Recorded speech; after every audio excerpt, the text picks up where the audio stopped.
तो हमारा जो बुक है, पहला प्रार्थना करेंगे उसके बाद। ओके। जय श्री राम। गुरुर्ब्रह्मा गुरुर्विष्णु गुरुर्देव महेश्वरा, गुरुर साक्षात परब्रह्म तस्मै श्री गुरुवे नमः। ओम शांति शांति। शांति शांति। तो हमारा बुक है इनर इंजीनियरिंग का चल रहा है, और बहुत बढ़िया बुक है, सदगुरु जी ने लिखा है। हमारा 12वां बुक है। सभी का स्वागत है। अभी पेज नंबर 139 पे है, मन। मन के मन है, तो उसके बाद ज्योति मैम पढ़ेगी। मेरे थोड़ा मैं शुरुआत करके देता हूँ, और बाद में देखेंगे चित्रा मैम आए तो चेंज करेंगे। तो मन। मन चमत्कार का, चमत्कार या जंजाल। चमत्कार या जंजाल।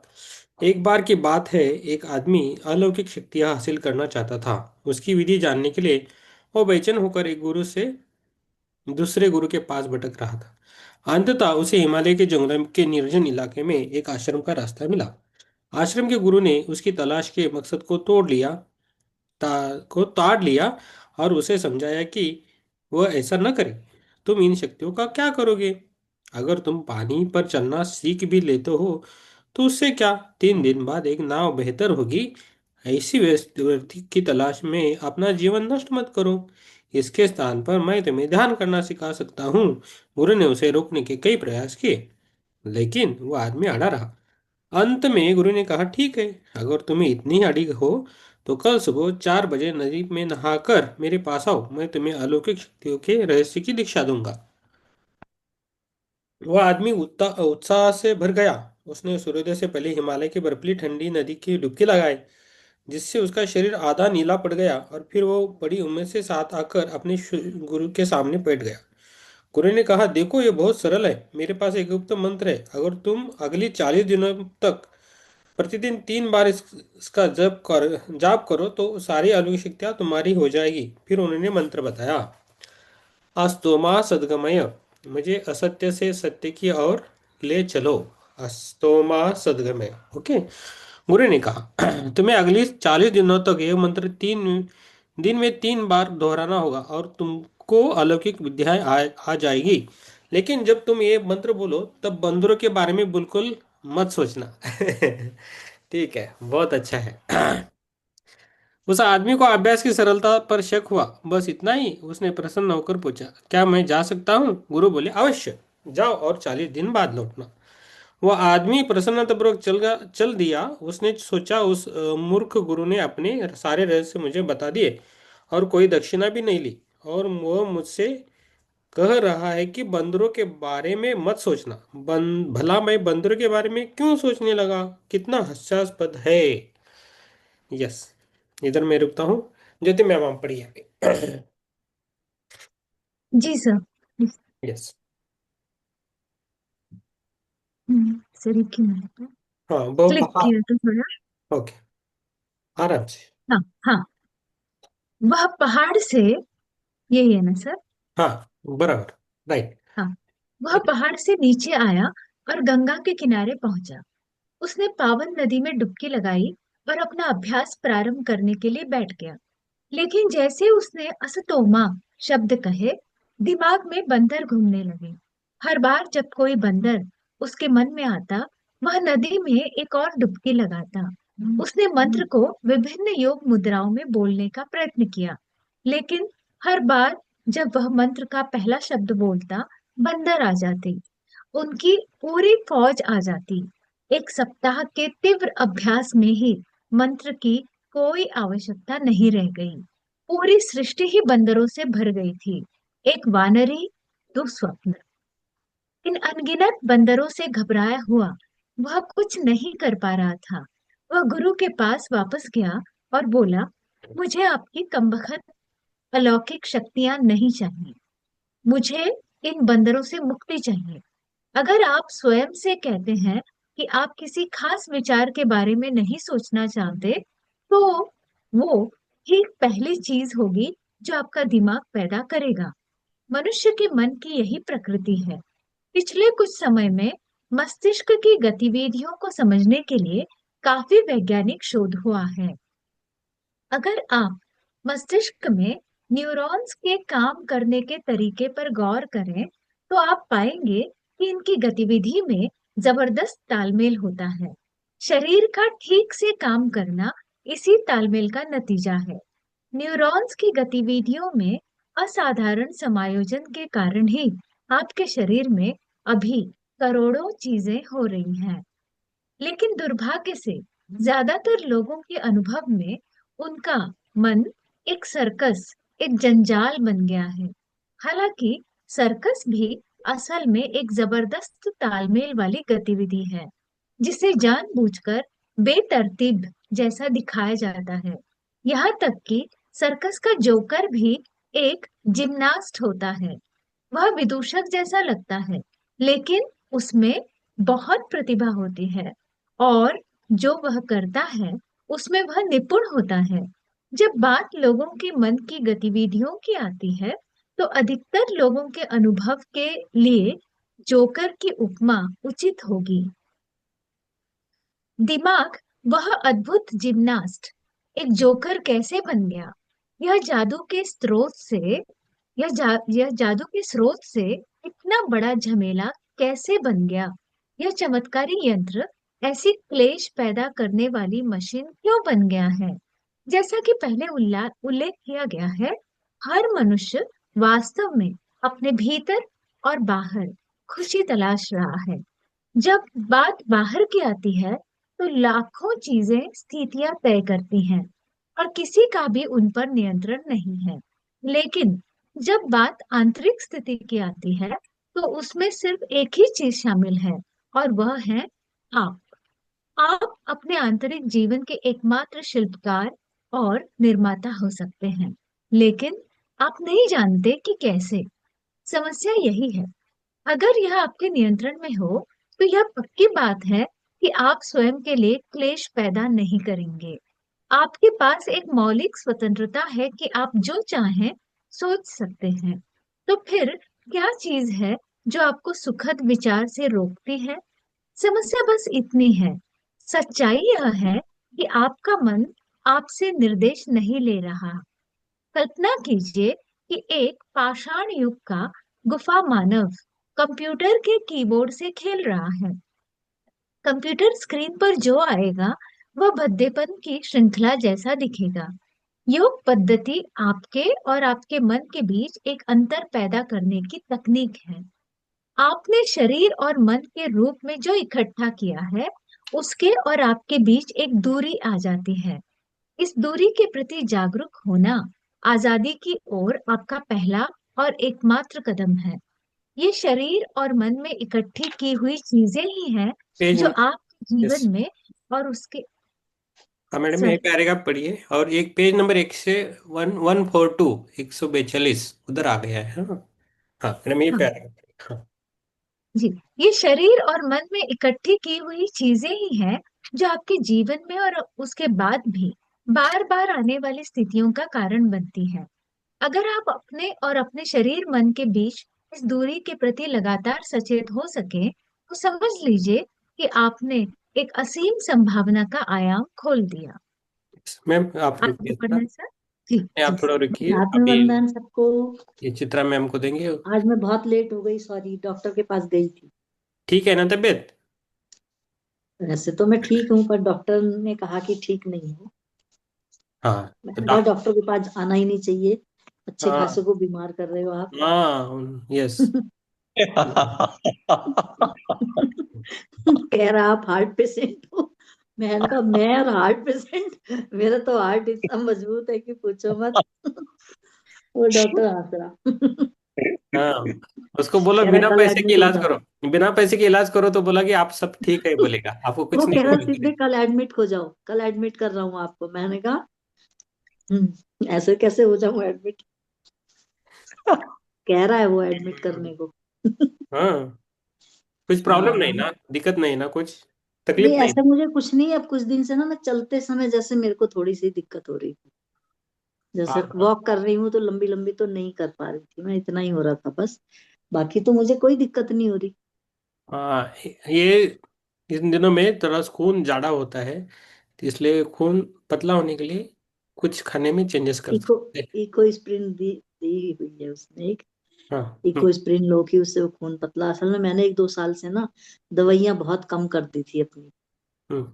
मैंने कहा मैं तो ध्यान कर रही हूँ तो मेरी दवाइयां कम हो गई। तो बाकी तो सब कुछ ठीक ही चल रहा था मेरा। शुगर थोड़ा बढ़ गया क्योंकि जाड़ों में स्वाभाविक है कि बढ़ जाता है थोड़ा सा। ठीक है, आप लीजिए, चेक भी करवाइए और ध्यान भी कीजिए, ठीक है। तो ईसीजी करा के आई आज। फिर वो हाँ। डॉक्टर ने कहा कि भैया, 2 डॉक्टर के पास गई मैं आज। हम्म। ठीक है, तो कल कह रहा मैं, कंटिन्यू करिए। यस मैं, आप लीजिए मैम, कल मैं शाम को नहीं आ पाऊंगा तो आप ध्यान लीजिए चित्रा जी में, हाँ जी, मैं हाँ कल जी, ठीक ट्रैवलिंग है। कर रहा हूँ। ठीक ठीक है। है। हाँ। मैं यस। पढ़ूं यहाँ से? हाँ, आप पढ़िए, हम बाद में फिर से ओके। ज्योति मैम को देखो, थैंक यू ज्योति मैम, बहुत अच्छा पढ़ती है। लेकिन चित्रा मैम को हम देते हैं, उनकी बहुत बहुत इच्छा रहती है पढ़ने की, इसलिए हम उनको देते हैं। ओके। Thank you. यस। इस दुनिया में केवल 2 तरह के कष्ट हैं, शारीरिक और मानसिक। जब यह दूरी आपके अनुभव में हर समय मौजूद रहती है तो आपके कष्टों का अंत हो जाता है। कष्ट का डर दूर हो जाने पर आप जीवन में पूरे जोश से आगे बढ़ सकते हैं। तब आप वह सब खोजने से नहीं डरते जो जीवन प्रस्तुत कर सकता है। इस अत्यंत परिष्कृत शरीर और मन का इस्तेमाल करने की आपकी क्षमता को अनुभव के पूरी तौर से नए आयाम तक बढ़ाया जा सकता है, क्योंकि आप उनके दायरे से बाहर खड़े हुए होते हो। यह विरोधाभास लगता है, लेकिन यह सत्य है। जैसे जैसे दूरी का अनुभव बढ़ता है, मन कोई जंजाल नहीं रह जाता। मन में कोई जंजाल नहीं रह जाता, ही होना चाहिए था। यह एक महान संगीत, एक जबरदस्त संभावना होता है जो आपको बड़ी ऊंचाइयों तक ले जा सकता है। योग एक ऐसी वास्तविकता की ओर यात्रा है जिसमें आप अस्तित्व की परम प्रकृति को असीम एकत्व के रूप में अनुभव करते हैं। यह अनुभव तभी संभव है जब आप अपने भीतर अपने शरीर, मन और स्वयं के बीच उस दूरी को कायम रखते हैं। यह याद रखना महत्वपूर्ण है कि यह असीम एकत्व एक अनुभव है, न कि कोई विचार, सिद्धांत या अवधारणा।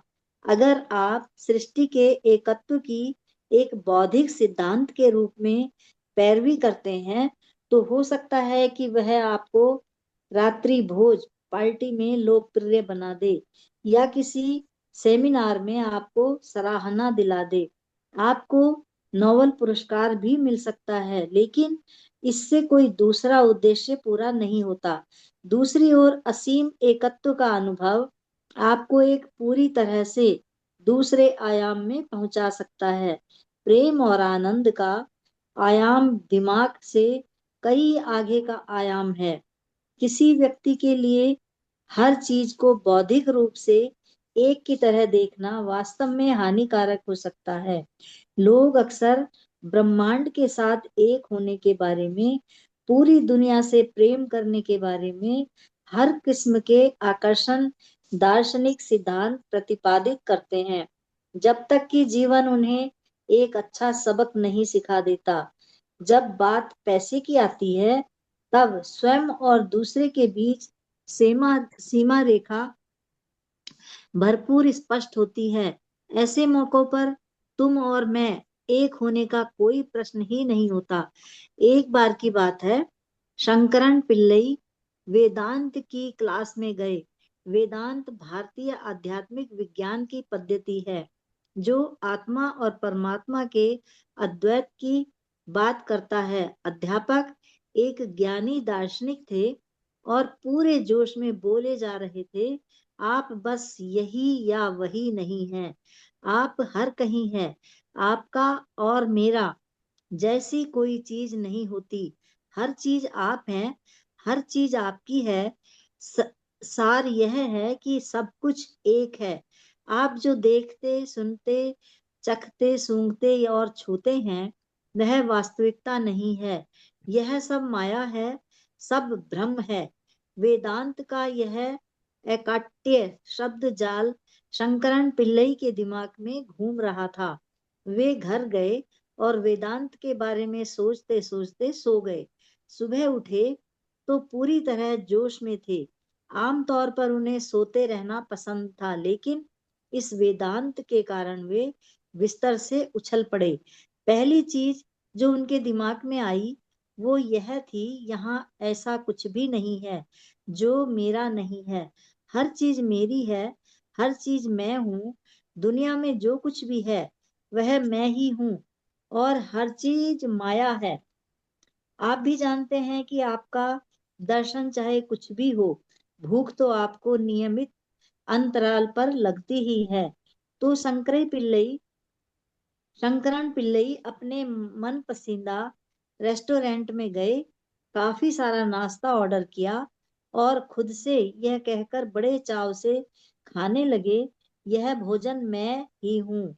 जो परोस रहा है वह भी मैं ही हूँ, जो खा रहा है वह भी मैं ही हूँ। वेदांत।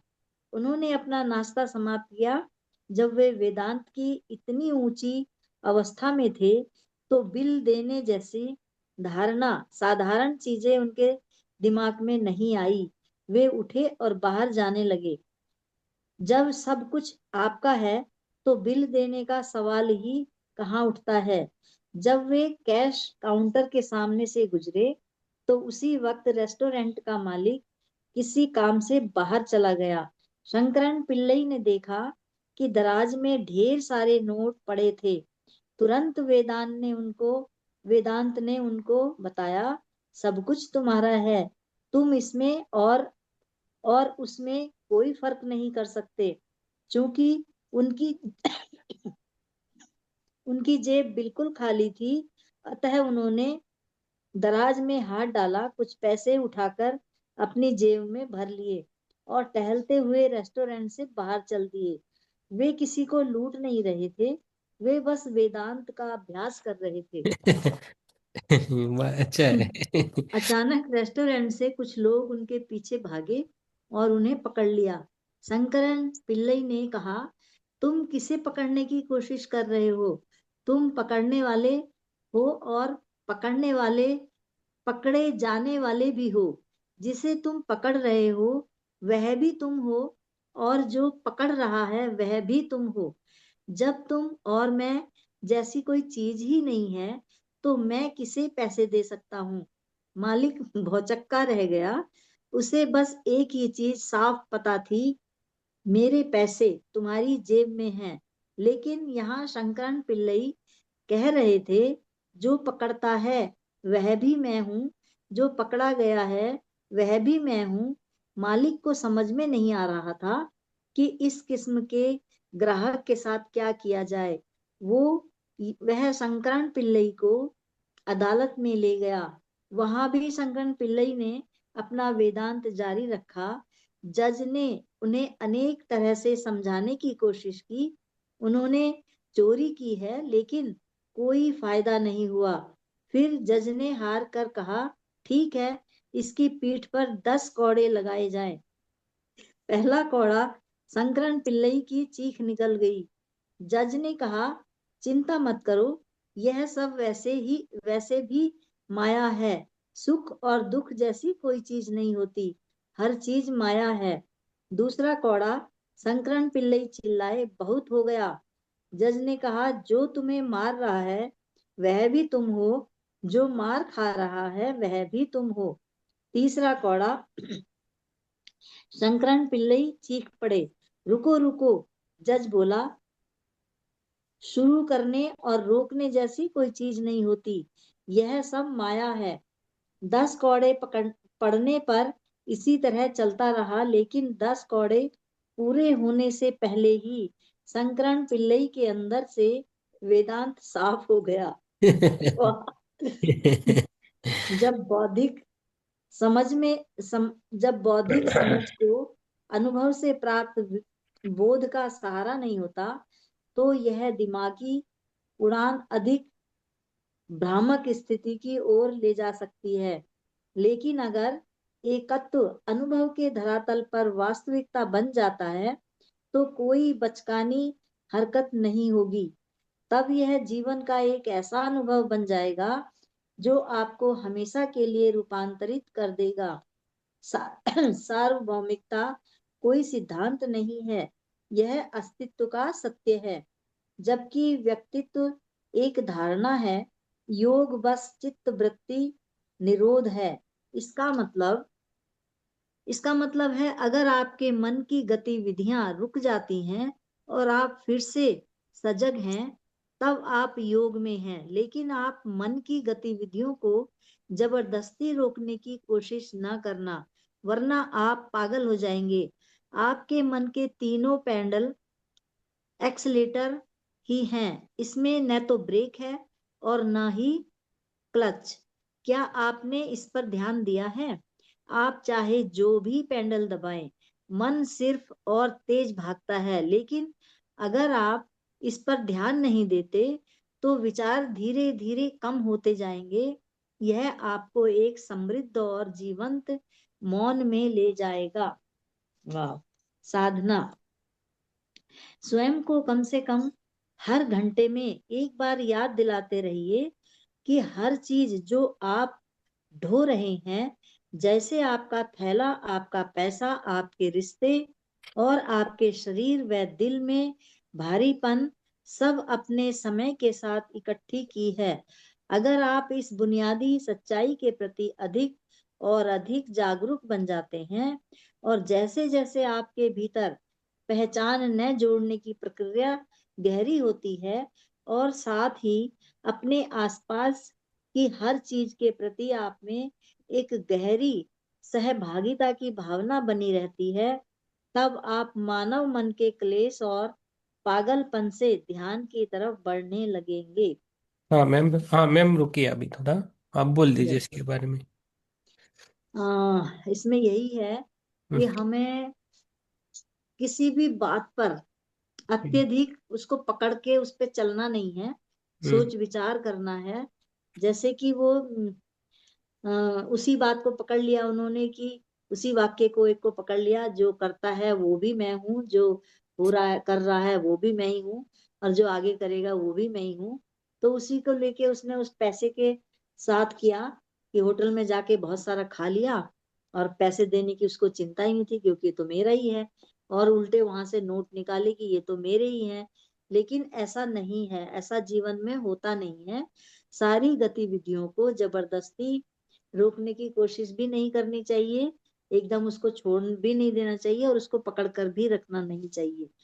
बल्कि अपनी बुद्धि और मन का इस्तेमाल करते हुए सोच विचार कर उस पर तब चलना चाहिए। ना तो बहुत अधिक ध्यान में ही बैठे रहना चाहिए, और ना ही बहुत कम करना चाहिए, बल्कि थोड़ा थोड़ा करके हम उसको पा सकते हैं, हर चीज में कामयाबी ले सकते हैं। थोड़ा थोड़ा करके उस पर चलना चाहिए। हम्म। इन्होंने यही कहा है। Yes, thank you ma'am. आपका जो अभी नेक्स्ट पार्ट है वो ज्योति मैम के लिए, जीवन से हटकर स्वयं के बारे में सोचना। और उसके बाद आएगा, मैडम थोड़ा फटाफट रीड करना है आपको ज्योति मैम। उसके हाँ बाद सर। पार्ट पार्ट आएगा पहचान की जंजीर। ये पार्ट है हिरल मैम के लिए, ठीक है। तो आप थोड़ा ओके। थोड़ा फास्ट पढ़िए, जो इजी है तो फास्ट पढ़ेंगे, जो समझ में नहीं आया तो धीरे पढ़ेंगे, ठीक है। जी। जी यस। सर। और जीवन। और जीवन से हटकर स्वयं के बारे में सोचना, इसके बारे में आप बाद में नोट्स निकाल के रखिए आपके लिए, ठीक है। जी सर। हाँ। जीवन से हटकर स्वयं के बारे में सोचना। क्योंकि आपका अस्तित्व है, इसीलिए आप विचार पैदा कर पाते हैं। लेकिन आपकी सोचने की प्रक्रिया इतनी विवशतापूर्ण हो गई है कि आपका ध्यान अस्तित्व से हटकर विचारों पर केंद्रित हो गया है। यह इस हद तक हो गया है कि आप विश्वास करने लगे हैं कि आपका अस्तित्व इसलिए है क्योंकि आप सोचते हैं। पाश्चात्य दर्शन की नींव वास्तव में 17वीं सदी के फ्रेंच दार्शनिक रेन देकार्त के इस प्रसिद्ध सिद्धांत पर आधारित है। मैं सोचता हूँ, इसलिए मैं हूँ। इस मौलिक तथ्य के पुनर्कथन का यही समय है। चूंकि आप हैं, इसलिए आप सोच सकते हैं। इसका किसी दर्शन से कोई लेना देना नहीं है, चाहे वह पूर्वी हो या पश्चिमी। यह एक सरल अस्तित्वगत वास्तविकता है। आप पूरी तरह से मौजूद हो सकते हैं, और फिर भी आप चुन सकते हैं कि आपको सोचना है या नहीं सोचना है। आपके जीवन के सबसे सुंदर पल, जिन्हें आप आनंद के पल, खुशी के पल, परमानंद के पल या परम शांति के पल मान सकते हैं। ऐसे पल थे जब आप किसी भी चीज के बारे में बिल्कुल नहीं सोच रहे थे। आप बस थे। आपके विचारों के बिना भी अस्तित्व है। जी। विचार वास्तव में क्या है? यह बस वह जानकारी है जो आपने इकट्ठी की हुई है और आप उसे फेंट रहे हैं। जो चीज आपके दिमाग ने जमा कर रखी है, उसके अलावा क्या आप वास्तव में कोई दूसरी चीज सोचने में सक्षम हैं? मनुष्य का मन बस पुरानी जानकारी को फेंटने का काम कर रहा है। तो मैं पूछता हूँ, आप जीवन जीने वाले व्यक्ति बनना चाहते हैं या सोचने वाले व्यक्ति? अभी 90% समय आप केवल जीवन के बारे में सोचते रहते हैं, न कि जीवन जी रहे होते हैं। आप इस दुनिया में जीवन को अनुभव करने आए हैं या इसके बारे में सोचने आए हैं? जीवन प्रक्रिया की तुलना में आपकी मानसिक प्रक्रिया बहुत छोटी चीज है, लेकिन अभी यह कहीं ज्यादा महत्वपूर्ण हो गई है।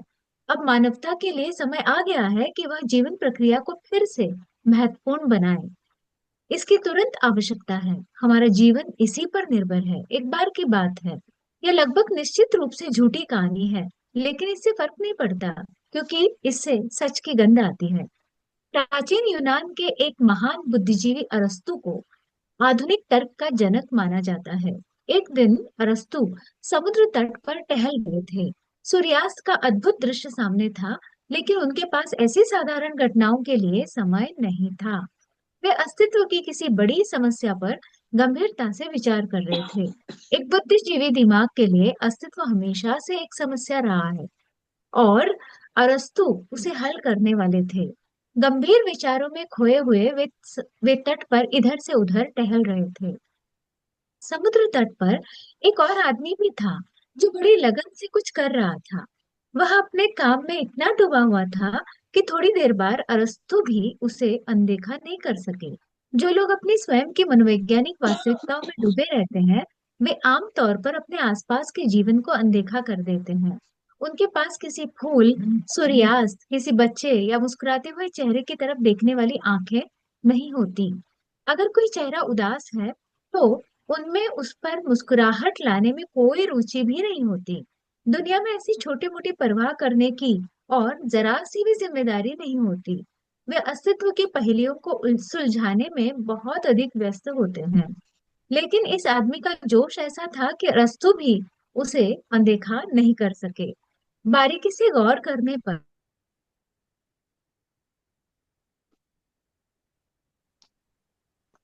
उन्होंने ध्यान दिया। ये उनको पेज पलटना पड़ता है। पीडीएफ पढ़ रही है। दिया कि अपने मकसद में पूरी तरह लौट आता था। और मत कीजिए, मैं बहुत महत्वपूर्ण काम कर रहा हूँ। और वह अपना काम उसी उत्साह के साथ करता रहा। अरस्तु की उत्सुकता और अब और बढ़ गई। उन्होंने फिर पूछा, लेकिन तुम कर क्या रहे हो? उस आदमी ने कहा, मुझे तंग मत कीजिए, यह बहुत जरूरी काम है। अरस्तु ने कहा, लेकिन ये जरूरी काम क्या है? उस आदमी ने उन्हें वह छोटा सा गड्ढा दिखाया जो उसने रेत में खोदा था और बोला, मैं समुद्र को इस गड्ढे में खाली कर रहा हूँ। उसके हाथ में एक चम्मच था। अरस्तु ने उसे देखा और हंसे।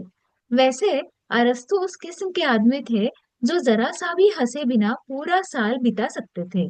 हंसने के लिए दिल चाहिए, बुद्धि हंस नहीं सकती। वह केवल चीरा लगाकर काट सकती है। लेकिन इस बात पर अरस्तु भी जोर से हंस पड़े और उन्होंने कहा, ये क्या मजाक है? तुम जरूर पागल हो। क्या तुम जानते नहीं कि समुद्र कितना विशाल है? तुम कभी भी इस छोटे से गड्ढे में समुद्र को कैसे खाली कर सकते हो? और वह भी एक चम्मच से कम तुम्हारे पास एक बाल्टी होती तो इसकी कोई संभावना हो भी सकती थी।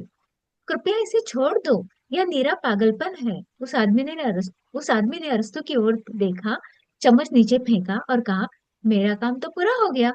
अरस्तु ने कहा, क्या मतलब? समुद्र का खाली होना तो दूर, वह गड्ढा भी नहीं भरा है। तुम्हारा काम कैसे हो गया? वह आदमी खड़ा हो गया और बोला, मैं समुद्र को इस गड्ढे में एक चम्मच से खाली करने की कोशिश कर रहा हूँ। आप मुझे बता रहे हैं कि यह पागलपन है, लेकिन आप खुद क्या करने की कोशिश कर रहे हैं? क्या आप जानते हैं यह अस्तित्व कितना विशाल है? इसमें इसके जैसे करोड़ों से भी अधिक समुद्र समा सकते हैं, और आप इसे अपने सिर के छोटे से गड्ढे में खाली करना चाहते हैं, और वह भी किस चीज से? विचारों की चम्मच से। कृपया इसे छोड़ दीजिए। यह और भी बड़ी बेवकूफी है। वह दूसरा आदमी हेराक्लिटस था, और एक और यूनानी दार्शनिक। एक पल में उसने अरस्तु को दिखा दिया कि अपने तर्क को जीवन के प्रत्येक पहलू में लगाकर वे अपने अस्तित्व को कितना अपंग बना रहे थे।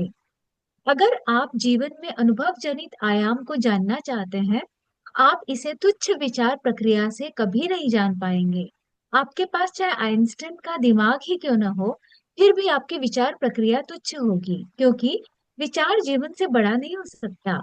विचार केवल तर्कपूर्ण ही हो सकता है, जो दो विपरीत ध्रुवों के बीच करता है। अगर आप जीवन को उसकी विशालता में जानना चाहते हैं, तो आपको बुद्धि से अधिक किसी चीज की जरूरत होती है। आपके पास यही बुनियादी विकल्प है। आप या तो सृष्टि के साथ जीना सीख लें, या फिर आप अपने सिर में अपनी ही सृष्टि की रचना कर लें। आप कौन सा विकल्प चुनना चाहते हैं? यह धरती समय से घूम रही है। यह कोई मामूली घटना नहीं है। सारी आकाश गंगाएं बिल्कुल ठीक से चल रही हैं। पूरा ब्रह्मांड भी बहुत बढ़िया काम कर रहा है। लेकिन आपके दिमाग में एक छोटा सा घटिया विचार रेंग रहा है, और आपका दिन खराब हो जाता है। समस्या यह है कि आप एक मनोवैज्ञानिक जगह पर रह रहे हैं, जिसका वास्तविकता से कोई संबंध नहीं, और आप असुरक्षित हैं, क्योंकि वह किसी भी क्षण नष्ट हो सकती है। इस ब्रह्मांड की विशालता और भव्यता में अगर आप स्वयं को सही परिप्रेक्ष्य में देखते हैं, तो आप एक धूल के कण से भी छोटे हैं। लेकिन आप सोचते हैं कि आपके विचार को, जो आपके भीतर एक धूल के कण से भी छोटा है, अस्तित्व की प्रकृति तय करनी चाहिए। आप जीवन की समझ खो चुके हैं। यही बुनियादी समस्या है। आपने बुद्ध के बारे में सुन रखा है। उनका नाम सिद्धार्थ गौतम था, और वे एक बुद्ध बने। गौतम अकेले ही बुद्ध नहीं थे। जो व्यक्ति बुद्धि, जीवन के विभेदकारी और तार्किक आयामों से ऊपर उठ चुका है, वही बुद्ध है। मनुष्य ने दुखी रहने के लाखों तरीके खोज लिए हैं। इन सब को बनाने की मशीन बस आपके दिमाग में ही है। एक बार जब आप अपने दिमाग के साथ पहचान जोड़ना बंद कर देते हैं, तब आप सीमाओं से परे जीवन को अनुभव करने के लिए स्वतंत्र होते हैं। बुद्ध होने का मतलब है कि आप अपनी स्वयं की बुद्धि के दर्शक बन गए हैं। जैसे कि हमने पहले कहा है, योग का सार बस यही है। उस स्थिति पर पहुंचना जहां आप और आपके दिमाग के बीच एक स्पष्ट दूरी होती है। एक बार जब ऐसा होता है, तो बढ़ी हुई स्पष्टता, समझ और आजादी का जीवन प्रारंभ हो जाता है। यही स्वतंत्रता का जन्म है। हम्म। अपनी कर की सीमा पढ़ी ना मैम, पढ़ ये पेज पूरा पढ़ना। आप यस। जी सर। तर्क की सीमा। इस धरती पर तार्किक सोच के बिना आप जिंदगी नहीं चला सकते। एक सेकंड सर। हाँ। इस धरती पर तार्किक सोच के बिना आप जिंदगी नहीं चला सकते। लेकिन साथ ही बहुत ज्यादा तार्किक होना भी आत्महत्या जैसा होता है। मान लीजिए आप कल सुबह सोकर उठे और 100% तार्किक होकर सोचने लगे। आप सूर्योदय, आसमान में उड़ती चिड़िया, अपने बच्चे के चेहरे, अपने बगीचे में खिलते फूलों के बारे में मत सोचिए। बस तार्किक होकर सोचिए। अब आपको सुबह उठना है, शौचालय जाना है, ब्रश करना है, भोजन करना है, काम करना है, भोजन करना है, काम करना है, भोजन करना है, सो जाना है। हो जाना है। अगली सुबह आपको फिर यही सब करना है। अगले 30 अगले 30, 40 या 50 सालों तक आपको यही करते रहना है। तो अगर आप 100% तार्किक होकर सोचने लगे, तो आपके जिंदा रहने की कोई वजह ही नहीं बचती। एक दिन न्यूयॉर्क शहर में एक आदमी अपने घर लौट रहा था। उसे ऑफिस से देर हो गई थी। अचानक उसके मन में एक रोमांटिक विचार आया। वह फूल बेचने वाले के पास गया, लाल गुलाबों का एक बड़ा सा गुलदस्ता खरीदा, और घर पहुंचकर दरवाजे पर दस्तक दी। उसकी पत्नी ने दरवाजा खोला। पत्नी ने उसे देखा और चीखने लगी, आज का दिन बहुत बुरा था। नल लीक कर रहा है, बेसमेंट में पानी भर गया है, बच्चों ने खाने को लेकर झगड़ा किया, और मुझे पूरा घर साफ करना पड़ा। कुत्ता बीमार था, मेरी माँ की तबीयत भी ठीक नहीं और तुम्हारी हिम्मत कि तुम शराब पीकर घर आओ। तो अगर आप 100% तार्किक होकर सोचते हैं तो जीवन की वाकई कोई संभावना नहीं बचती। हद से ज्यादा तर्क के पल खुदकुशी के पल साबित होते हैं। अगर आप जानते हैं कि कब आपको तर्क का इस्तेमाल करना चाहिए और कब उससे परे जाने की जरूरत है, तभी आप जीवन की सुंदरता को जान पाएंगे। सर आगे पढ़ना है। ये पेज साधना तेवढा पढ़ना है, बाद में रुकना है। जी। हाँ। जी सर। साधना।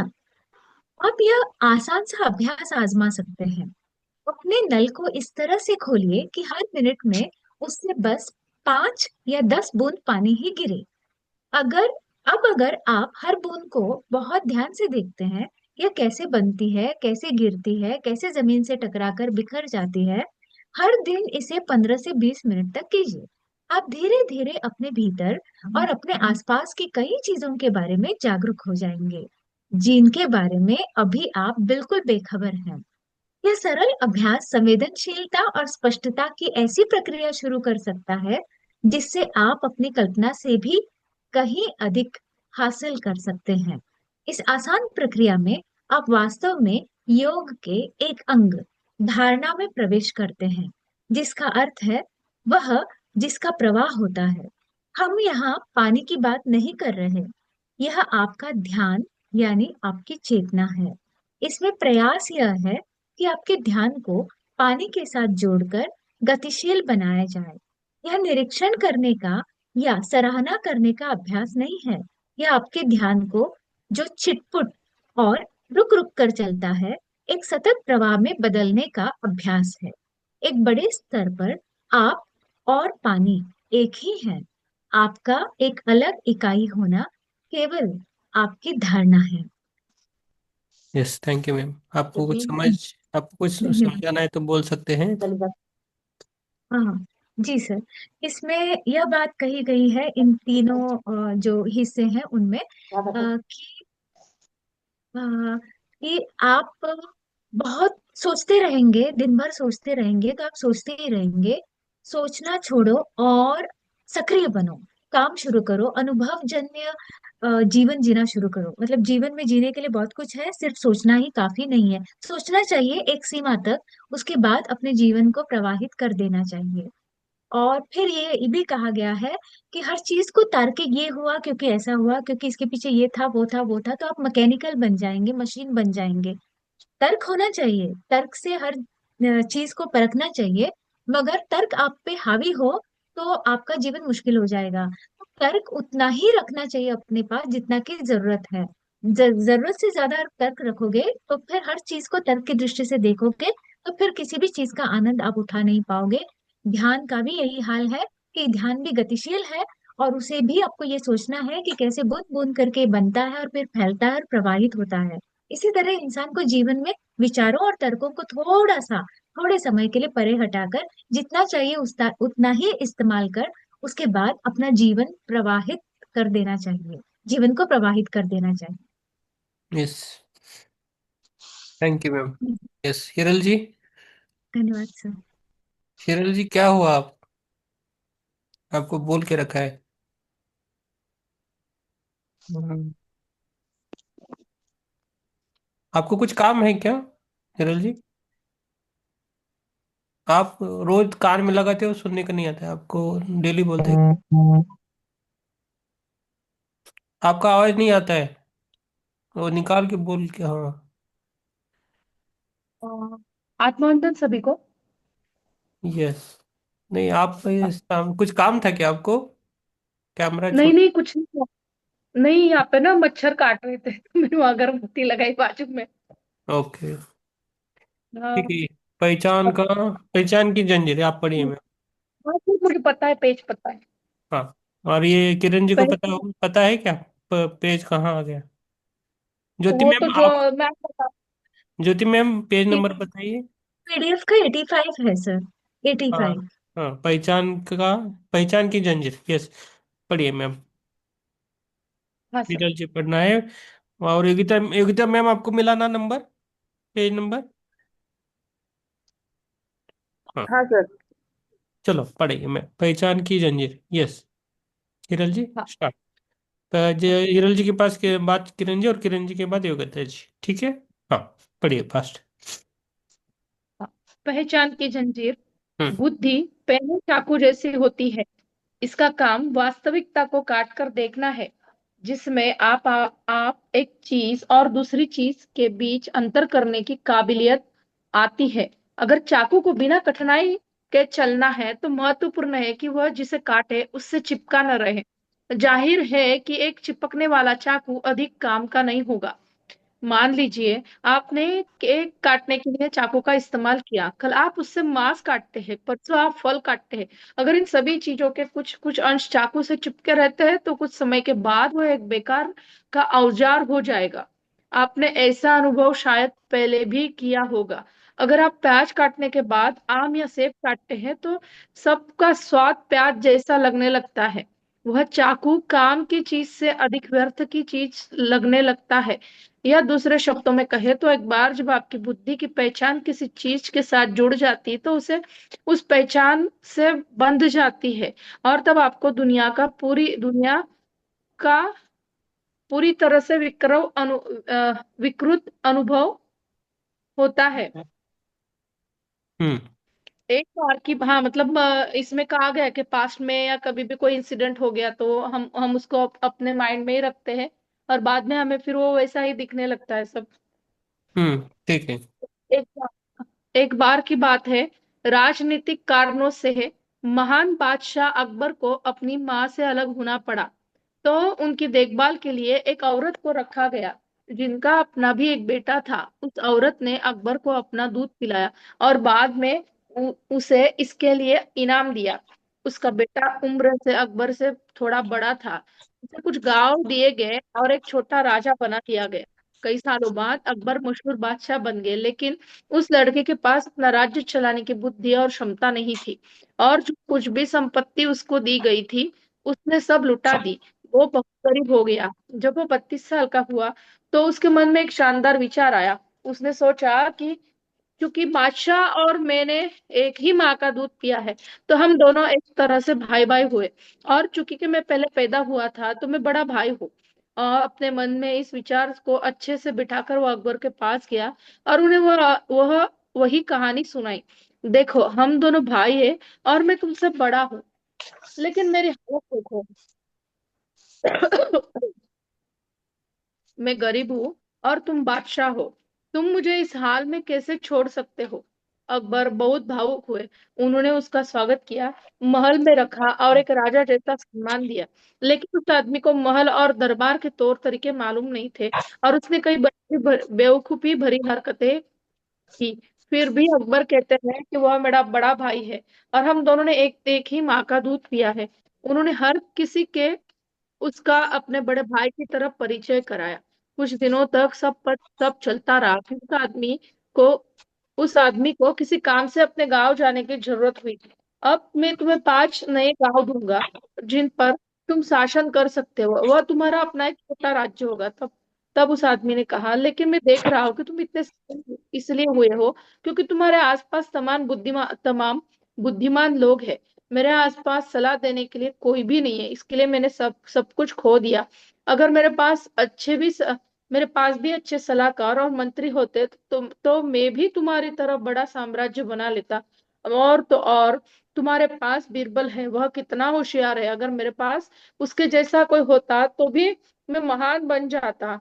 पर इससे बड़े दिल वाले अकबर ने कहा, अगर तुम चाहो तो बीरबल को अपने साथ ले जाओ। अकबर ने बिरबल को बुलाया और आज्ञा दी, तुम मेरे बड़े भाई के साथ जाना होगा। बिरबल ने सोचकर कहा, जहाँ पनाह, आपके बड़े भाई को मुझसे बेहतर कोई मिलना चाहिए। मेरा बड़ा भाई क्यों नहीं, मैं अपने स्थान पर उन्हें भेज सकता हूँ। अकबर को लगा कि यह बड़ा अच्छा विचार है, क्योंकि वे भी बिरबल को खोना नहीं चाहते थे। खुश होकर उन्होंने कहा, बड़ी अच्छी बात है, उन्हें तुरंत बुलाओ।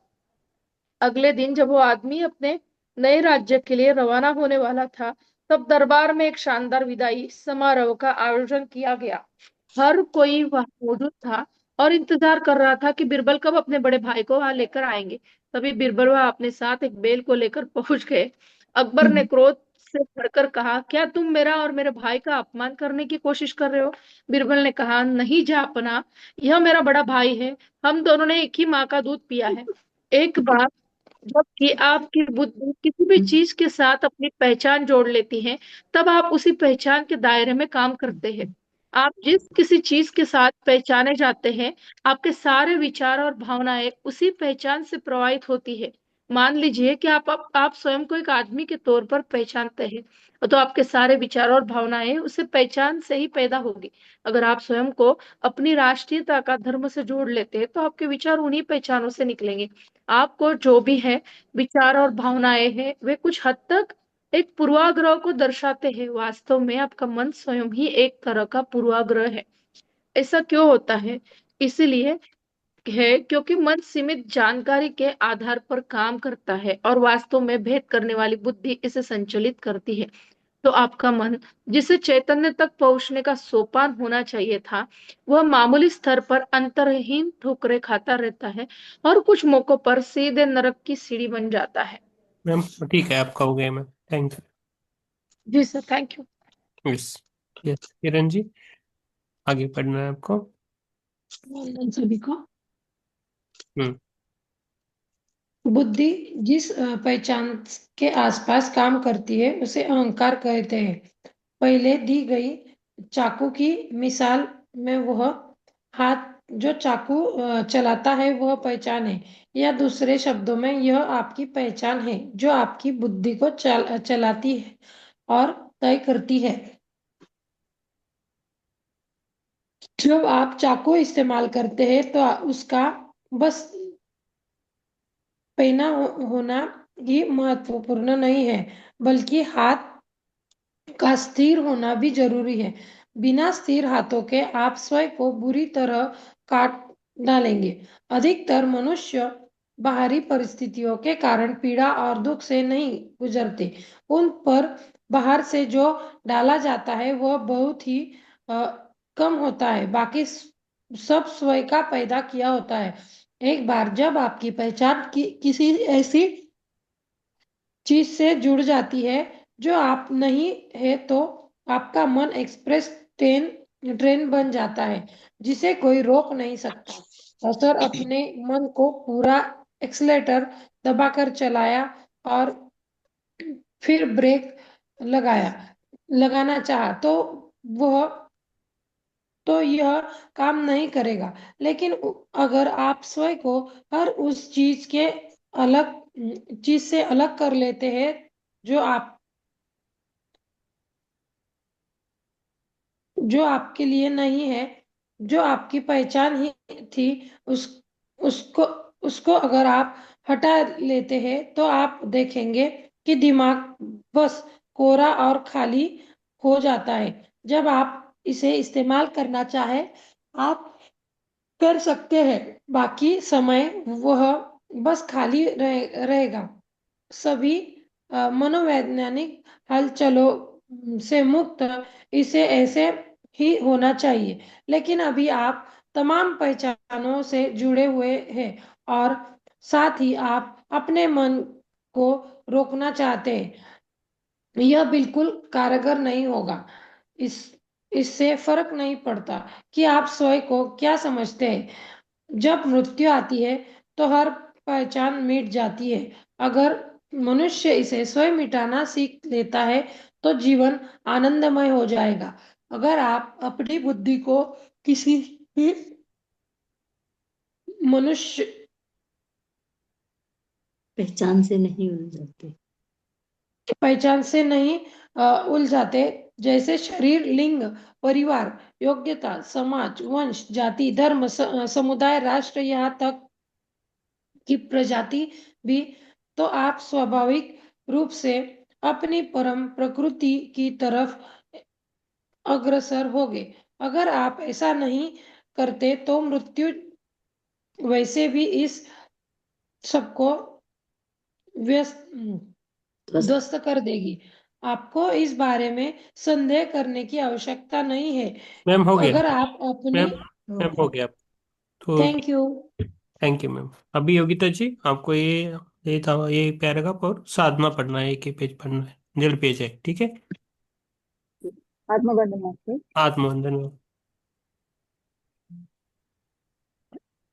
अगर आप अपनी बुद्धिमत्ता का इस्तेमाल करते हैं और अपनी परम प्रकृति की तक पहुंचने की कोशिश करते हैं तो उसे ज्ञान योग कहते हैं। ज्ञान योगी अपने पहचान को किसी भी चीज से जोड़ने का खतरा मोल नहीं ले सकते। अगर वे ऐसा करते हैं तो यह इस मार्ग पर उनकी यात्रा का अंत होगा। लेकिन दुर्भाग्य से कम भारत में ज्ञान योग के साथ कुछ ऐसा हुआ है कि किसी पैरवी करने वाले लोग तमाम चीजों में विश्वास करते हैं। मैं सार्वभौम आत्मा हूँ, मैं परा हूँ, मैं परमात्मा हूँ, वगैरह। वे सब कुछ जानते हैं, ब्रह्मांड की व्यवस्था से लेकर आत्मा का आकार और लंबाई चौड़ाई तक। उन्होंने ये सारी बातें किताबों में पढ़ी है। यह ज्ञान योग नहीं है किसी चीज के बारे में आपकी जानकारी जो आपके लिए बीता जागता अनुभव नहीं है। बस वह बस विशुद्ध कचरा है और उससे कोई मायने नहीं है। हो सकता है कि वह बहुत पवित्र कचरा हो, लेकिन वह आपको मुक्त नहीं कर सकता। वह आपको सिर्फ उलझाता है। एक दिन की बात है, एक बैल मैदान में चल रहा था। चलते चलते वह घने जंगल में चला गया। कई हफ्ते तक ताजी हरी घास खाकर वह मोटा ताजा हो गया। एक दिन एक ऐसे बूढ़े शेर ने, जो बड़ी मुश्किल से शिकार कर पाता था, उस मोटे ताजे बैल को देखा। वो उस पर कूद पड़ा और मारकर खा गया। उसका पेट पूरी तरह से भर गया। परम तृप्त होकर वह दहाड़ उठा। कुछ शिकारी वहां पास से गुजर रहे थे। उन्होंने दहाड़ सुनी, शेर को ढूंढ निकाला और उसे गोली मार दी। कहानी में सीखता, जब आप बकवास से लबालब भरे हुए होते हैं तो आपको मुंह नहीं खोलना चाहिए। चंद लोगों के पास ही ज्ञान योग के मार्ग पर चलने के लिए जरूरी बुद्धि होती है। ज्यादातर लोगों को भारी मात्रा में तैयारी की आवश्यकता होती है। बुद्धि को छुरी जैसी पैनी बनाने के लिए एक पूरी योग पद्धति है, ताकि उस पर कुछ भी न चिपके। इसमें बहुत वक्त लगता है, क्योंकि मन बड़ा मक्कार होता है। वह लाखों तरह के भ्रम पैदा कर सकता है। ज्ञान योग को एक मात्रा के रूप में अपनी आध्यात्मिक साधना का हिस्सा बनाना एक व्यवहारिक विकल्प है, लेकिन यह केवल गिने चुने लोगों के लिए ही है। साधना, बस 1 घंटे के लिए बिल्कुल अकेले बैठिए। न पढ़िए, न टीवी देखिए, न फोन पर बात कीजिए। किसी से कोई संवाद मत कीजिए, कुछ भी मत कीजिए। बस इस बात पर गौर कीजिए कि उस 1 घंटे के दौरान आपके मन में किस तरह के विचार हावी रहते हैं। भोजन से आपकी कार, आपका फर्नीचर, गहने या कुछ और। अगर आप यह पाते हैं कि आप बार बार लोगों को या चीजों के बारे में सोचते हैं, तो आपकी पहचान असल में आपकी शरीर से है। अगर आपके विचार इस बारे में है कि आप दुनिया में क्या करना चाहेंगे, तो आपकी पहचान वास्तव में आपके मन से है। दूसरी हर चीज इन दोनों को पह- पहलों को ये जटिल मेल में जुड़ी है। यह आकलन नहीं है। यह बस इतना जानने का तरीका है कि आप जीवन के किस चरण में हैं। आप कितनी तेजी से ये विकास करना चाहते हैं, यह आपके चुनाव पर निर्भर करता है। Thank you, Michael। Thank you. Yes, कोई बता सकता है? योगिता जी और कोई बता सकता है? इधर रुकेंगे हम। Yes, thank you ma'am. ये ये 2 पैराग्राफ में ऐसे बता दिया कि ऐसे बहुत सारे आजकल लोग बोलते हैं कि मुझे ये पता है, वो पता है। सिर्फ पढ़ के उनको ज्ञान रहता है। हम्म। जो एक्चुअल जो थरो नॉलेज बोलते हैं, वो हाँ। उनके पास नहीं रहता। वो सिर्फ मुंह से बोले कि मुझे ये पता है, ये पता है, ये पता है। लेकिन हाँ। एक्चुअल का जो क्या बोलेंगे उसको, जो ज्ञान है, वो हाँ। वो जो बोलते रहेंगे वो ज्ञान सच्चा होगा, लेकिन उनके अंदर उन्होंने वो अम, अम, मुझे भी इंग्लिश शब्द नहीं आ रहा था। ठीक है। ठीक है, अच्छी कोशिश कर रहे हैं आप मैम। बहुत अच्छा है। और कोई कुछ बोलना चाहता है आज के पाठ के बारे में? किरण जी। किरण जी। इतना मैम बस एक बोलती है। एक एग्जाम्पल बोल सकते थे, जैसे कभी कभी ऐसे बोलनी, मतलब it may be not actually गधे भी कभी शेर खाल डाल के ऐसे घूमते हैं, तो वो शेर नहीं होते। हाँ सही है। आजकल वही चल रहा है ना। Just give in my mind. Yes, गधा गधा होता है, शेर शेर होता है। साहस होना चाहिए। यस ठीक है, उसमें नहीं पढ़ेंगे तो।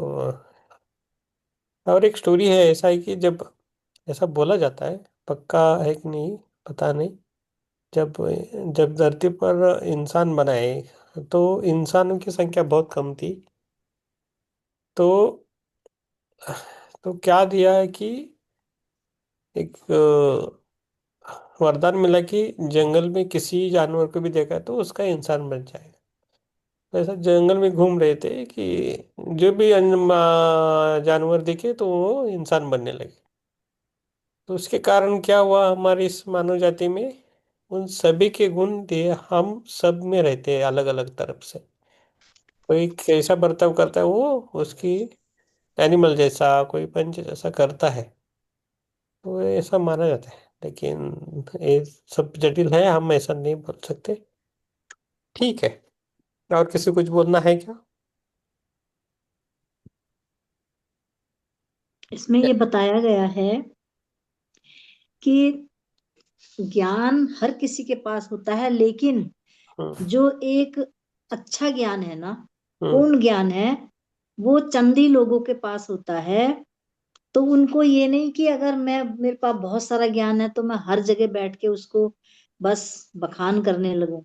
तो वो कह रहे हैं कि अपना मुंह बंद रखना चाहिए, वहां ज्यादा नहीं बोलना चाहिए, कम बोलना चाहिए और सही बोलना चाहिए, तभी उसका महत्व होता है। अगर हमारे पास बहुत सारा ज्ञान है, बहुत सारी हमने किताबें पढ़ी हैं, और हम अलटप कुछ उस किताब का कुछ उस किताब का अलटप बोलना शुरू कर देंगे, तो हम्म। वो ज्ञान हमारा बेकार हो जाएगा। अच्छा ये है कि कम बोलो और थोड़ा बोलो और अच्छा बोलो। सही में, सही सही बोल रहे हो।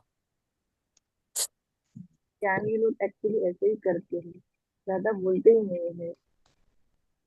हम्म। आप बोलने से पता चलता है सभी का कि आप कैसे हो। जब बोलते हैं किसी के देखते हैं किसी को कैसा करता है, तो किसी को कुछ, किसी को भी कोई अच्छी आई और बुराई दिखती है तो तो दिखते और हैं। ये जो साधना में इन्होंने बोला है, तो इन्होंने ये बताया है कि अगर ये मन और बुद्धि और हमारे अपने विचारों के विषय में है, कि अगर हम किसी बहुत सारी चीजों के विषय में सोचने बैठ गए, मेरे पास ये गाड़ी होनी चाहिए, मेरे पास ऐसा मकान होना चाहिए, मेरे पास इतने सारे नौकर चाकर होने चाहिए, तो इससे पता चलता है कि हम अभी दुनियादारी में और भौतिक जीवन में उलझे हुए हैं। अगर हम ये सोचते हैं बैठकर कि कोई मैं ऐसा काम करूं जो सबको फायदा हो, समाज को फायदा हो या किसी भी मेरे आसपास वालों को भी फायदा हो, तो इससे पता चलता है कि हम एक मतलब अपने मन की सुनते हैं, हमारा मन अच्छी बात सोच रहा है, और ये मन मन की वो है, बात है, मतलब यहाँ पर ना मन की कल्पना है। और अगर हम केवल वास्तव में अच्छी अच्छी बातें दुनिया के भले के लिए सोचते हैं, तो वो सचमुच एक अध्यात्म से जुड़ी हुई बात है। और सबकी भलाई की जब हम बात सोचते हैं, तो वही हमारा असली चुनाव है, यस। अभी और उसी में हम सफल होते हैं। अभी योगी परमहंस जी है ना, वो क्या बोल रहे हैं आप सुनिए। कि अभी वो बोल रहे हैं कि आने वाला पल ध्यानियों के लिए अच्छा है, तो अच्छा ध्यान करें। ओके, आप सुन रहे हैं ना सब। हाँ जी। और दूसरी चीज बोल रहे परमहंस योगानंद जी। हाँ, तो और क्या बोल रहे हैं कि वो, और अभी ये बोल रहे कि उनकी जो बुक है, तो एटलीस्ट एक एक आदमी को, किसी को भी आप भेंट कर गिफ्ट करें। हाँ, आपको जिनको लगता है देने का, जो पढ़ सकते हैं या उनको जिसको ज़रूरत है, उनको आप एटलीस्ट एक बुक तो दीजिए, ऐसा वो बोल रहे हैं। और चले गए ध्यान में। तो ध्यान करना आवश्यक है। ये बोल रहे आने वाला पल ध्यान के लिए बहुत अच्छा है। यही आपको बताएगा भी 2026 2027 सब कुछ। ठीक है। उनकी एक किताब ना नंदनी है, नंदनी जो सबसे पहली किताब है, वो हम्म। बहुत अच्छी किताब है, लेकिन वो मिल नहीं रही यहाँ पे कहीं ना। हम्म। लेकिन वो बहुत अच्छी बुक है इनकी।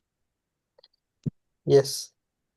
आपको जो भी चित्रा जी आपके जीवन में जो अच्छी बुक्स आपको लगी है ना, हाँ वो जी। हमें इसके मीन्स ग्रुप में डाले नाम, नहीं तो फोटो मुझे सबसे डाले। अच्छी वो लगी है इनकी, मानव की निरंतर खोज, ओके। योगानंद जी की।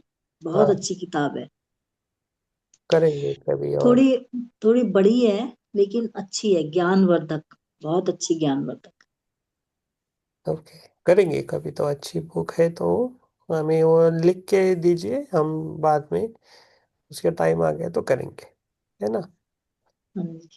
और ये थियोसॉफी की वो उमाशंकर जी पूछ रहे थे, उनकी जो एक नई बुक आ रही, तो किसको किसको चाहिए वो बोल दीजिए, उनका मैं नंबर आपको देता हूँ, तो वो आपको भेज देंगे आपके एड्रेस पे, ठीक है। जिसको भी चाहिए। और जनवरी का हम प्रोग्राम कर रहे हैं, उसके लिए हम देखेंगे कैसा करता है, उसका भी प्लानिंग करना है। चित्रा जी आप आए ना तो आए कुछ प्रॉब्लम नहीं है, हाँ आप देख लीजिए, सेहत देख लीजिए, सेहत इम्पोर्टेंट है। और हेल्थ को नज़रअंदाज मत कीजिए, जो टेस्ट करना है उनको करने दीजिए। आपको आपको अच्छा लग रहा है तो आप मत जाइए, आपको थोड़ा भी तकलीफ लग रहा है तो आप तो डॉक्टर जो को ये आके दिखाइए। रामकृष्ण मिशन है ना, क्या है ये रामकृष्ण मिशन? हाँ। इन्हीं का है ना ये? तो उसका ऑफिस तो है यहाँ हमारे देहरादून में, मैंने देखा है। हम्म। तो मैंने एक से पूछा वहां ना, हम्म। कि हाँ ये उन्हीं का है ये, हम्म। थियोसॉफिकल का ही है ये की। वो क्या थे, हम्म। दयानंद जी, स्वामी सरस्वती सरस्वती। दयानंद जी हम्म। भी इनसे जुड़े हुए थे, और उन्होंने ही इसको इंडिया में चलाया था। उन्होंने आर्य समाज की स्थापना की थी, स्वामी सरस्वती जी ने। और ये जो रामकृष्ण परमहंस जो जो है मिशन है ना, वो अलग है। हाँ, और इनका तो अलग है, इनका तो अलग ही है, ये तो कलकत्ता के थे। और योगानंद। इनके आश्रम भी अलग, यहाँ हमारे देहरादून में भी इनका अलग से एक आश्रम है, योगानंद जी का। यूएस में कैसा है, योगानंद जी का एक ये है स्वामी ना रामा। ये थियोसॉफिकल जो है ये न्यूयॉर्क से शुरू हुआ था। और जो सरस्वती दयानंद जी नहीं, विवेकानंद जी वहां गए थे, तो उनके हाँ, भाषण से प्रभावित होकर जो एक अंग्रेज लेडी महिला थी, वो हाँ, बहुत प्रभावित हुई, और उन्होंने ही इसको आगे बढ़ाया है। ऐसा ऐसा है उसमें। ठीक है। ठीक है, मैं हाँ ठीक है, ये भी सही मीन्स ये हो सकता है। मुझे इतना जो मुझे पता है मैं बोल रहा हूँ, आपको पता है वो बोल रहे हो। अच्छा है मैम। तो तो ये। जब मैंने किताब मंगाई है ना, हाँ।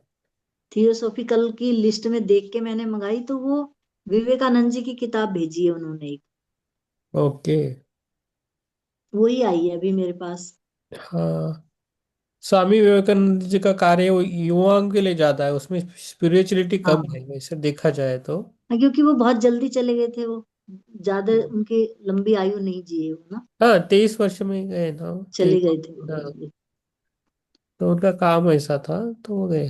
तो स्वामी रामा का एक काम ज्यादा है यूएस में, उसके बाद योगानंद जी का है। और योगानंद जी का पहला है आई थिंक, उसके बाद हम्म। स्वामी रामा का है, उसके बाद ओशो जी का है, उसके बाद हरे राम हरे कृष्ण का भी है। तो जो स्वामी रामा है ना, स्वामी राम, हाँ। वो तो यहीं के हैं, उत्तराखंड के ही हैं।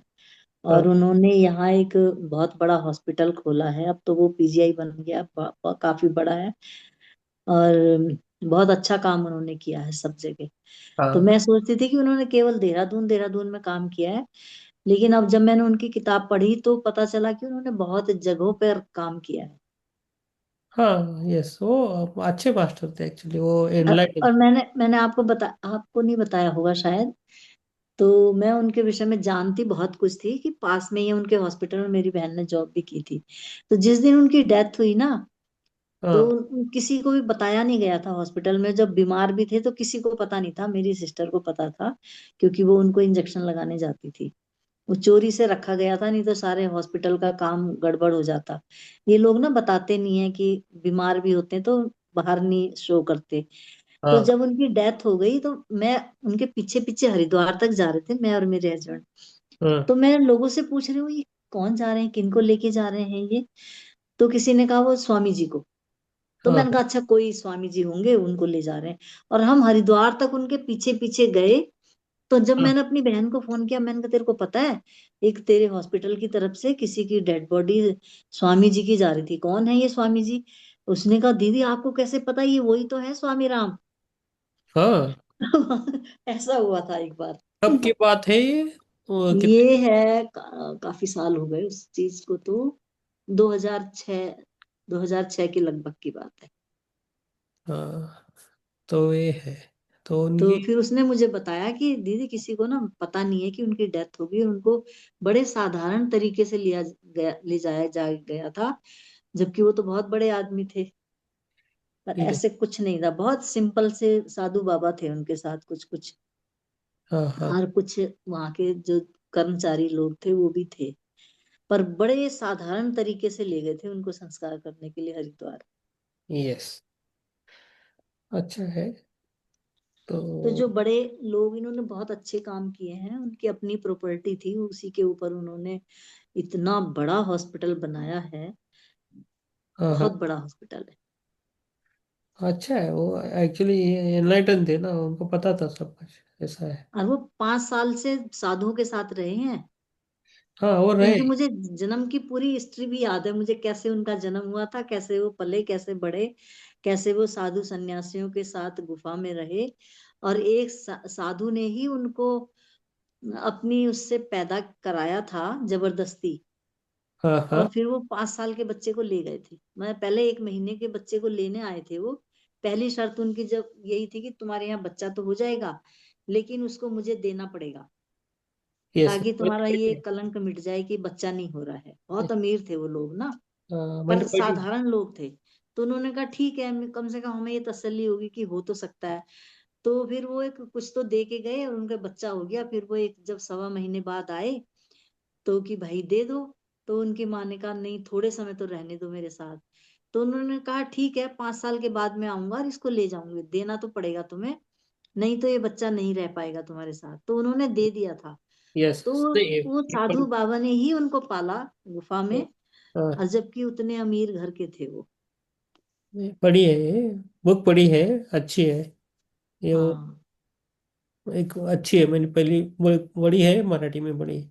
यस मैम, हम थोड़ा विषांतर हो गए सभी को। हाँ जी। यस, थोड़ा ज्यादा बोल गए। 11 मिनट हो गए हैं, चलते हैं, ध्यान करते हैं। ध्यान करते हैं, और कल मैं लेट हुआ तो आप ध्यान लीजिए।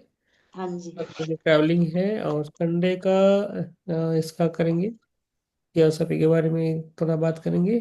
देखेंगे कैसा करना है प्रोग्राम। ठीक है चित्रा जी, आपको हो सके तो आइए, नहीं तो ठीक है, आपकी तबीयत देखो आप नहीं, पहले। कल तो मैं आऊंगी। हाँ। ठीक है। यस, और आप नहीं है तो हिरल जी ले सकती है। ठीक है। हाँ जी, नहीं कल मैं आऊंगी पक्का। हाँ। चलो ठीक है, ध्यान के लिए बैठिए। जिसको कैमरा ऑन करना है वो कर सकते हैं। आराम से बैठ सकते हैं, 10:12 हो गए हैं। आराम से बैठ।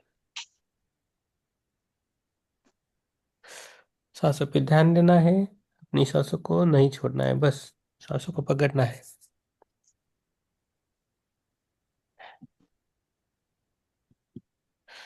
आराम से बैठना है।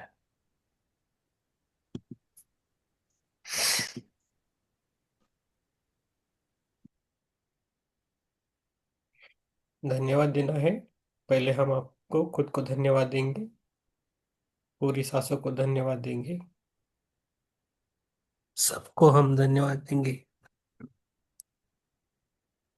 अपने माता पिता को धन्यवाद देंगे, इस समय को धन्यवाद देंगे, पंच महाभूतों को धन्यवाद देंगे, अपने सांसों पर काम करके जो अभी हमने 1 घंटा ध्यान किया उसके लिए उन सभी पंच महाभूतों को धन्यवाद देंगे। सभी गुरु मंडली को धन्यवाद देंगे। 64 योगिनी को धन्यवाद देंगे। 64 काल भैरव जी को धन्यवाद देंगे। महादेव जी को, पार्वती जी को, काली माता को, गोरखनाथ जी को, नवनाथ जी को, सभी को हम धन्यवाद देंगे। आज अमावस्या है। आप सबको धन्यवाद और ध्यान देने के लिए धन्यवाद। सांसों पर ध्यान रहना है, धीरे धीरे बाहर आना है, अपने पैर की उंगलियों को फैलाना है, उसके बाद अपने हाथों की उंगलियों को फैलाना है, और उसके बाद धीरे धीरे अपने दोनों हाथों को अपनी आंखों पे रखना है आराम से 5 सेकंड के लिए। 5, 4, 3, 2, 1, 0। और धीरे धीरे बाहर आना है, आंखें खोलना है और फ्रेश होना है। जिसको बात करना है कर सकते हैं, जिसको नींद आई है वो जा सकते हैं।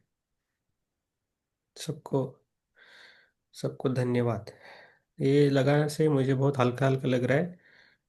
आपका जो भी है अनुभव शेयर कर सकते हो। ओके, वैसे भी आज आमोशा है, दर्श आमोशा है आज। यस।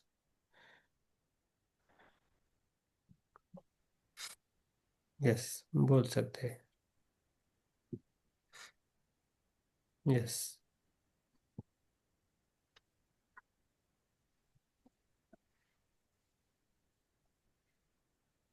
इस ध्यान से खुद की और हमारी सबकी पीड़ा खत्म हो जाए, कम हो जाए, उसके लिए हम कोशिश कर रहे हैं। तो इसमें गड़बड़ नहीं करना है, उठना नहीं है, आंखें खोलना नहीं है, बीच में जाना नहीं है। ओके, ठीक है। यस। राम प्रसाद जी नींद आ गई है, सोच रहे। यस। ये बोल रहा हूँ, आज तक सब आज को इतना अच्छा साधन है, इतना अच्छा ध्यान रहा। आपको हृदय की गहराइयों से बहुत बहुत धन्यवाद सर। आपको यूनिवर्सिटी को सर बहुत बहुत धन्यवाद सर। Yes, thank you. अभी भी ऊर्जा का प्रवाह, अब ऊर्जा का प्रवाह अभी भी कंटिन्यू चल रहा है हाथों पैरों में। हम्म। यस, ठीक है। Yes, thank you. और यस, बोलिए। बढ़िया से आज तो पूरे पूरे जब तक वो चला है ना, जब तक सुगंध ही सुगंध रही है। हम्म। अच्छा है, जुड़ी रही है। Thank you, thank you. Yes. आपको कोटानी कोट धन्यवाद। Yes, thank you. Yes. Anil Kumar ji, बोलिए। सो गए क्या? यस, किरण जी। अब मुझे कुछ बोलना है। हाँ, ज्यादा बोलना है तो रुकेंगे ही। ये यस। थोड़ा सा बोलना है। हाँ, बहुत बोलिए। यस। सर स्टार्ट हुआ ना, तब थोड़ा मुझे इधर सिर में एकदम ऐसे टाइट हो गया था बहुत। हम्म। और फिर बाद में धीरे धीरे नॉर्मल होती गया। हम्म। तो अभी भी बॉडी शेक हो रही है। हमारे भी बड़ी शेक हो रहा था इधर। शेक हो रहा था, अच्छी बात है। एनर्जी फ्लो होता है, ब्लॉकेजेस निकलते हैं, धीरे धीरे धीरे बाहर आ रहे हैं। इधर भी कुछ हुआ था सर, हम्म। मतलब वाइब्रेशन जैसा हुआ। Hmm. Very good, very good. अच्छा है। अच्छा है, अभी पूरे मन से कर रहे तो होता है सब कुछ। Yes. Very good Kiran ji. Yes. वंदन सर। यस। आत्म आत्मवंदन। आत्मवंदन। हाँ, ध्यान बहुत अच्छा था सर। हाँ हाँ। और मुझे ना ध्यान लगा ना थोड़ा, हम्म। तो उसके बाद कुछ पैर दिखा, फिर हम्म। एक पर्सन दिखे जिनकी काली दाढ़ी थी और ए साइड का ही फेस दिखा। तो शायद वो सदगुरु हो सकते हैं। हम्म। और बात का तो मुझे कुछ याद नहीं आ रहा है। हम्म। पैर दिखे ना, यही बहुत रीजन था अच्छे। यार, फिर बात हम्म। वही। पैर दिखे तो। और 2-3 बार झटके भी लगे, झटके भी लगे। ऐसे बॉडी को 2-3 बार झटके लगे। अच्छी बात है मैम। अब सभी का प्रोग्रेस अच्छा हो रहा है अभी। वही। यस। हाँ सर, झटके लगते हैं, मतलब एक खट करके पता चलता है कि बॉडी के झटके लगे। क्या बोल रहे हैं बाबा जी?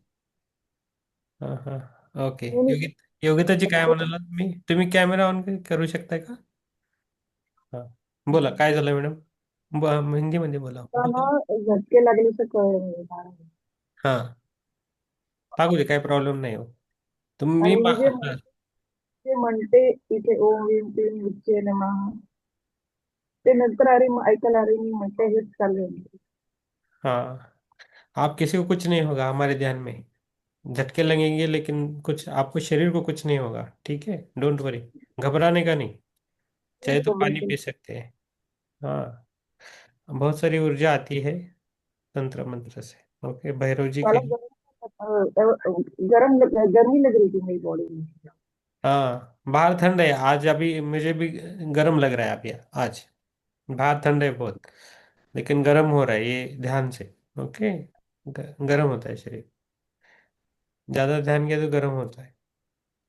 Don't worry. Yes Anil Kumar ji कुछ बोलना है आपको?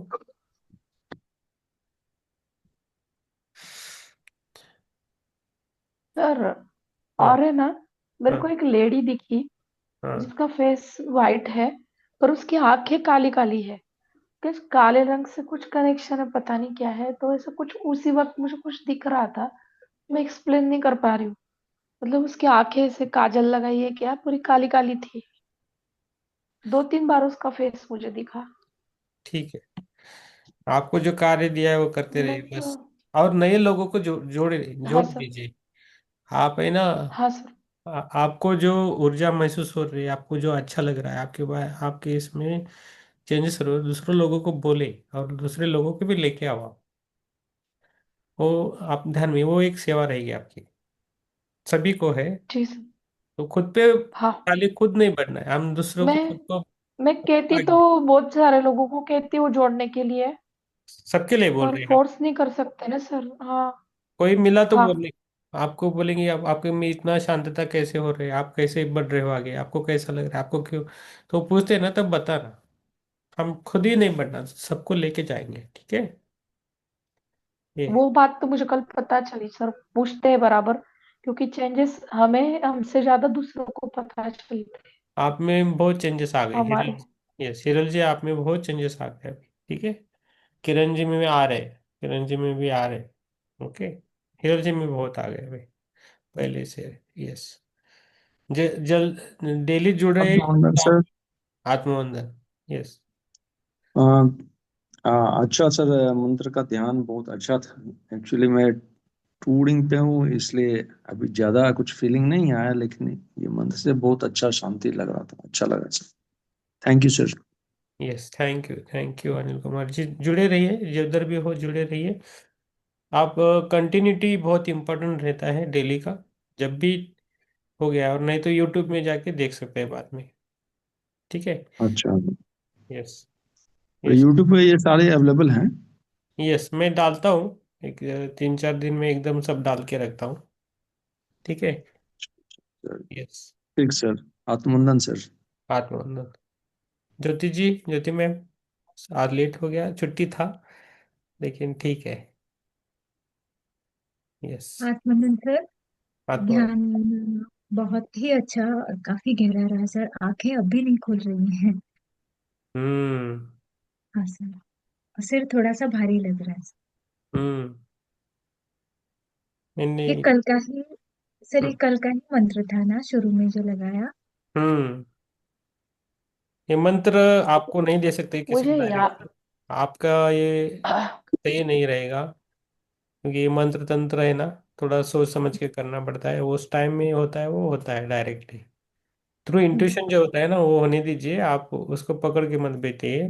तो इसलिए हम डायरेक्टली ग्रुप में नहीं डालेंगे इसको जी ठीक है। वो आपको थोड़ा संभाल के करना है सब चीज़ है ना। जी। हाँ कोई चीज़ें अलग है और वीडियोस भी अलग रहते हो। तो हम सब मिलके करते हैं तो अलग बात होती है। अच्छा है सर, बहुत अच्छा है सर। अच्छा लग रहा है ना आपको? वो हाँ। इम्पोर्टेंट है, आपको ऊर्जा बढ़ेगी, आपका जो भी प्रॉब्लम्स है खुद के जीवन में वो कम होने लगेंगे इससे। मैं भी कर रहा हूँ। आपसे आपका कम होता है, मुझे मेरा कम होता है। मैं भी भौतिक जीवन में हूँ, मुझे भी परेशानियां होती है, ऐसा नहीं है मैं करता हूँ मेरा सब कुछ हो गया तो, लेकिन मुझे ये करने से हल्कापन लग रहा है और भौतिक चीज़ों में, और उसके इफेक्ट्स दिख रहे हैं ज़्यादा। तो आप सबको भी वो दिखेंगे, आपको पता चलेगा। इसमें मनी प्रॉब्लम भी सॉल्व हो जाएगा, पैसे का, बिजनेस का, ये सभी प्रॉब्लम सॉल्व। लेकिन मन से करना है, पूरे शिद्दत से करना है, छोड़ना नहीं। ऐसा है। आप भी मुझे ये करते करते, मुझे और एक मेरा जन्म दिखा, उसमें वो एक देख जो आइस रहता है ना, आइस, आइस बनता है ना, बर्फ, आइस, उसका भी हिसाब किताब है। उसका उसको मैं देखने वाला था। विश्व में कितना आइस है उसका भी हिसाब है। कितना कितना आइस बनना चाहिए, कितना नहीं बनना चाहिए, इसका हिसाब किताब बनना रखने वाला मैं था। वो दिखा मैंने। तो वो है। तो बहुत कुछ है। हमें अपने इस रास्ते से चलना है, बस चलते रहना है। बाकी सब छोड़ दीजिए यूनिवर्स पर, है ना?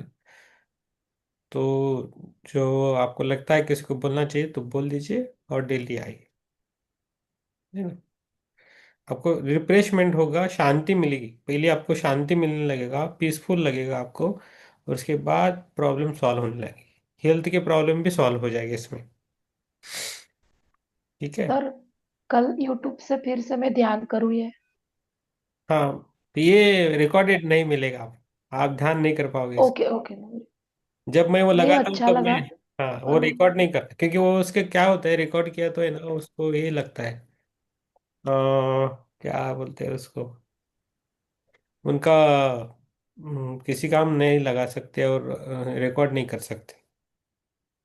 नहीं नहीं सर, अच्छा लगा बस। बाकी कोई ऐसा इंटेंशन नहीं है। तो कल मेरे को ऐसे कि कल कुछ नहीं है तो सुबह उठ के मैं एक बार करूंगी तो अच्छा लगेगा पूरा दिन। आप करो। थोड़ा एनर्जेटिक होगा। ये वाली बाकी कुछ नहीं। ये वाली चीजें इधर ही मिलेगी और विदाउट रिकॉर्डिंग मिलेगी। ये सब रिकॉर्ड हो रहा है, हम बोलना वगैरह रिकॉर्ड हो रहा अमावस है। है ना हाँ। सर? कल भी अमावस है ना? हाँ, आज की जो सूर्य को जो जब सूर्य हाँ। उगते हैं ना, तो उस टाइम हाँ तो। जो टाइम होता है उस अमावस्या का, उसको हम्म। पकड़ा जाता है। वो पूर्णिमा हो या अमावस्या हो, जब सूर्य जब आता है, तब जब वो अमावस्या रहता है ना, नो मून, ऐसा रहता है, जो टाइम आता है पहले, तो उसको पकड़ते हैं। तो आज अर्ली मॉर्निंग चालू हो गया, 5:47 ऐसा कुछ था, 5 o'clock। तो वो आज का नहीं, पकड़। 4 बजे से स्टार्ट हुई है। सुबह 4। हाँ, तो फिर आज का है। ठीक हाँ है? और कल कल, 7 बजे हाँ, कल शाम को खत्म हो जाएगी। कल 7 बजे नहीं, सुबह 7 बजे होगी। 24 सुबह घंटे सात का रहता बजे है ना। हम्म। तो 24 घंटा, सुबह और हाँ, पूर्णिमा का भी वैसा ही है। जब सनराइज होता है तभी, जब पूर्णिमा का टाइम होता है उसको पकड़ा जाता है, दूसरे वाला नहीं पकड़ा। ऐसा मान्यता है। ठीक है। ठीक है, आज टाइम ज़्यादा हो गया, अमावस्या था। और सर मैंने कल सुबह एक ये देखा, वो बोलूं? हम्म। सुबह सुबह मुझे मतलब ऐसे नीचे स्टेप पे खड़ी हूँ और सामने एकदम ऊंचाई पे मंदिर दिखा, मतलब देवी के दर्शन हुए। हम्म। ठीक है। और फिर मैं मतलब मैं बाहर ही रुकी थी, अंदर कौन, मतलब शायद विक्रम है जो आगे वो मंदिर में जा रहा है। मैं नीचे खड़ी थी, उसके बाद में मेरे पापा और जो हमारे ओनर है वानी करके, वो खड़े दिखे। और स्टेप्स दिखी उधर एक साइड से, तो हल्दी वाला पानी बह रहा है।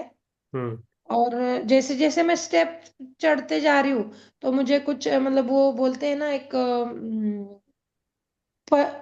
इसे पानी दिया जाता है, तीर्थ बोला जाता है उसको।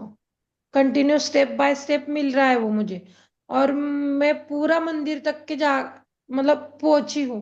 वो मुझे समझ में नहीं आया डायरेक्टली मुझे कौन से मंदिर का, और वो कौन सी चित्तौड़गढ़ की देवी ऐसे कुछ नाम आया। नहीं ये मतलब वहां पे एक जगह लिखा हुआ था, वो मैंने पढ़ा। मैं नहीं जानती वो देवी मतलब कहाँ से है। ठीक है, लिख के रखो आप। और ये आप स्पिरिचुअल में थोड़ा काम कीजिए, आपका काम संभाल के करना है। और आप है ना, स्पिरिचुअलिटी में जो काम कर रहे हैं अभी, उसको निस्संदेह करना है। आप में थोड़ा सा संदेह आता है, उसको हटाना है। इसके लिए वो ऐसे सपना आते हैं। ये मीन्स मैं कर रही हूँ ये सही है कि नहीं, ये ऐसा होता है कि ये सही कि नहीं, ऐसा ही है क्या, मन का खेल है कि ये सब झूठ है, ऐसा मन में विचार आता है कभी कभी, उसको नहीं आना देना है। तो इसलिए वो आता है। मंदिर टेम्पल लोग ऐसा, तो इसलिए हमें जो कर रहे हैं ना उसको पूरी शिद्दत से कीजिए मैम। जब भी ध्यान में बैठते हो ना तब, ये काम है ऐसा पकड़ के मत कीजिए। ये काम है ऐसा पकड़ के मत कीजिए, नहीं तो मत कीजिए। ये इम्पोर्टेंट नहीं है फिर। उसको जब बैठते हैं तो पूरे शिद्दत से बैठिए, नहीं तो सो जाइए, ऐसा कुछ नहीं है। एक ध्यान आप नहीं किया तो बहुत तकलीफ है, प्रॉब्लम है, सो जाइए आप। ऐसा कुछ ये नहीं है, शरीर को तकलीफ तकलीफ नहीं देना है। मुझे नींद आ रहा था, बुक पढ़ते की तरह नींद आता, लेकिन जब ध्यान में बैठता थोड़ी देर में पूरा एक्टिवेट होता हूँ मैं फिर से। फिर मेरी नींद ही चली जाती है 1 बजे 2, कभी 1 बजे तक मैं ऐसे ही बैठता हूँ फिर। तो ऐसा होता है, तो ऊर्जा बहुत आती है बाहर से, ऊपर से। जब जो खाने की ऊर्जा है ना बहुत कम आती है, उससे भी ज़्यादा जो कॉस्मिक एनर्जी है वो ज़्यादा आती है। तो उसको हमें पकड़ना है, तो पूरा हमारा दिन अच्छा जाता है, हम फ्रेश रहते हैं, ऊर्जावान बनते हैं, पॉजिटिव विचार आते हैं। हम जिधर भी जाते हैं काम अच्छा बनता है, फास्ट होने लगता है। ये सब कुछ चीज़ें हैं, उसकी फायदा है। तो उसको हमें देखना है, ठीक है। किसी चीज़ के पीछे नहीं लगना है, खाली ध्यान में आप रहो, अपने आप चीज़ें होती है ना।